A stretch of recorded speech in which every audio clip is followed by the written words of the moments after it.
Kementerian Sumber Asli dan Alam Sekitar Menteri Yang Berhormat Datuk Douglas Purgah Imbas, Timbalan Menteri Yang Berhormat Datuk Seri Panglima Haji Abdul Ghafur bin Haji Saleh.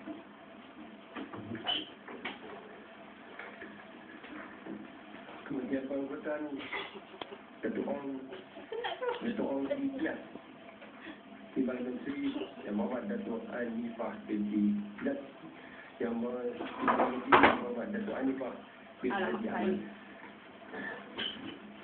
Kementerian Pembangunan Wanita, Keluarga dan Masyarakat Yang Berhormat Datuk Dr. Nian. Timbalan Menteri Yang Berhormat Puan Nuriah binti Kasmin. Kementerian Pembangunan Usahawan dan Koperasi Yang Berhormat Datuk Haji Noh bin Omar. Timbalannya Datuk Yang Berhormat Datuk Saifuddin bin Abdullah, orang baru. Kementerian Kerjaya, Menterinya Yang Berhormat Datuk Engineer Muhammad Zain bin Muhammad. Timbalan Menteri Yang Berhormat Datuk Yeo Kun Seng. Kementerian Tenaga Air dan Komunikasi Yang Berhormat Datuk Syariman bin Abu Mansur. Timbalan Menteri Yang Berhormat Datuk Joseph Salang Anak Gandum. 21. Kementerian Kesihatan, Menterinya Datuk Leo Cheong Lai. Timbalan Menteri Datuk Dr. Haji Abdul Latif bin Ahmad. Kementerian Penerangan Yang Berhormat Datuk Ahmad Syabiki. Timbalan Menteri Datuk Tan Lian Ho. Kementerian Sumber Manusia Yang Berhormat Datuk Dr. S. Subramaniam. Timbalan Menteri Datuk Nuraini binti Ahmad.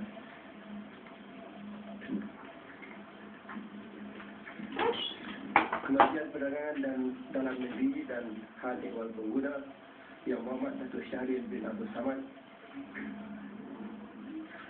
Timbalan Menteri Tuan Yelain Anak Marsad.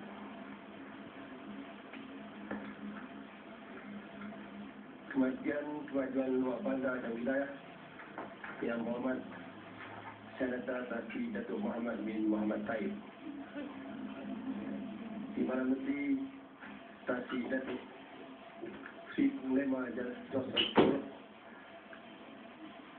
Dan yang kedua Tuan Joseph Entulu Anak Belau.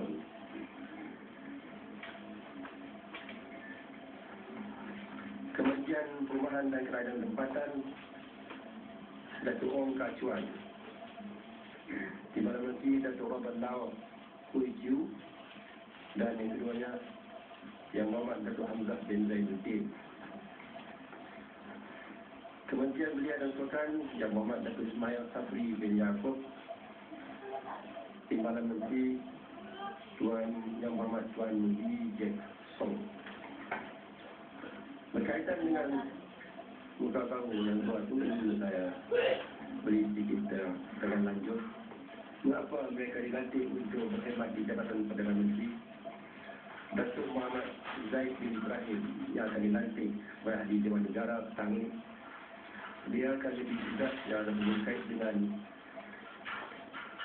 undangan dan akan diberi peranan untuk membantu untuk membuat cadangan-cadangan bagi perubahan dan reform of the judiciary. Ini untuk reform bagi sistem kehakiman.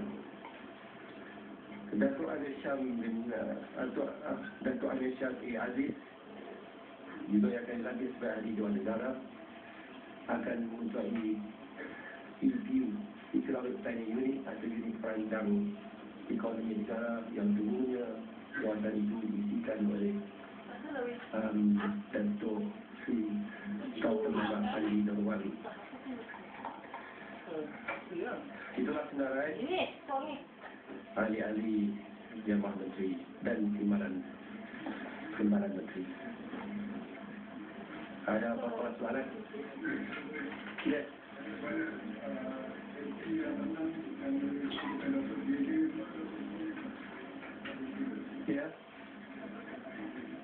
yang tak ada masuk yang ini, jadi saya tak timbang lah. Ya, saya timbang juga. Lepas tu saya buat keputusan. Dan tak payahlah saya nak terangkan keputusan itu prerogatif Perdana Menteri.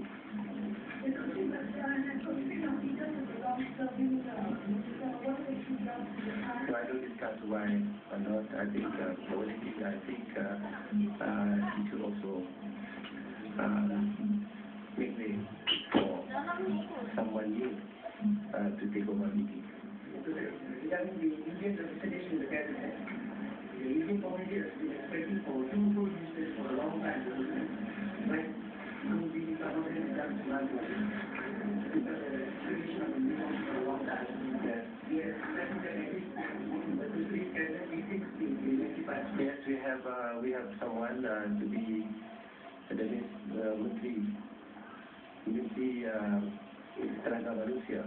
Itu adalah kementerian yang penting yang telah diberikan kepadanya, dan saya percaya kementerian itu akan membantu juga Yang Muhammad nanti Menteri untuk memberi perhatian kepada isu-isu yang berkaitan dengan pengangguran ataupun yang juga yang berkaitan dengan create dengan menunjukkan pulau-pulau pekerjaan serta latihan terutama bagi kawasan seperti kawasan estate, ladang-ladang getah dan kelapa sawit, dan di mana ramai orang India ada situ dan menjadi satu masalah yang dikemukakan ulang kali, dan juga bagi kawasan-kawasan yang lain lah, termasuk juga kawasan-kawasan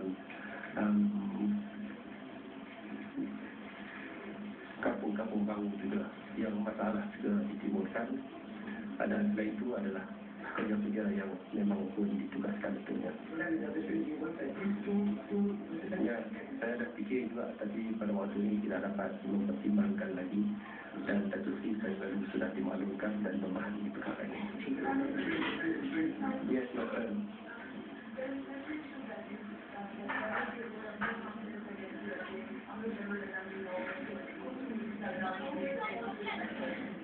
As far as I'm concerned, I'm here. I've been given a mandate, a very strong mandate, I believe. It's only short of 8 before we could attain the 2/3 majority. And I'm not one who is going to take the responsibility to turn away from the men who have provided me support and have given me their vote, and it is my intention to continue. And I have the support of the UMNO leadership. I have the support of the Pakistan national leadership. Next question. My expectation is that they will perform better than before. And I believe that on the basis of the choice that we have made, they are capable and they will be able to fulfill our agenda.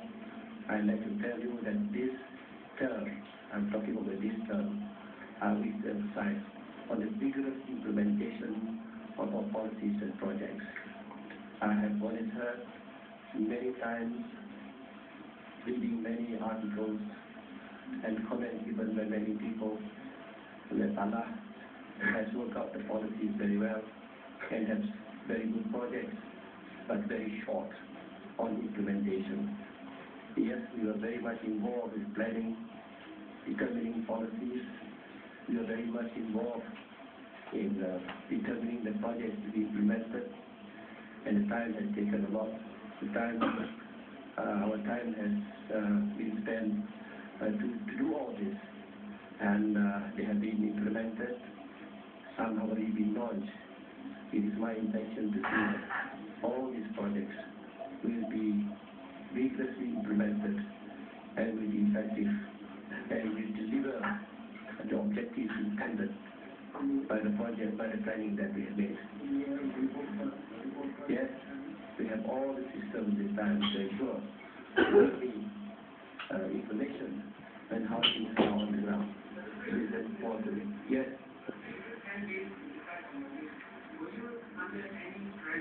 No, I was not under any pressure. I did it on my own.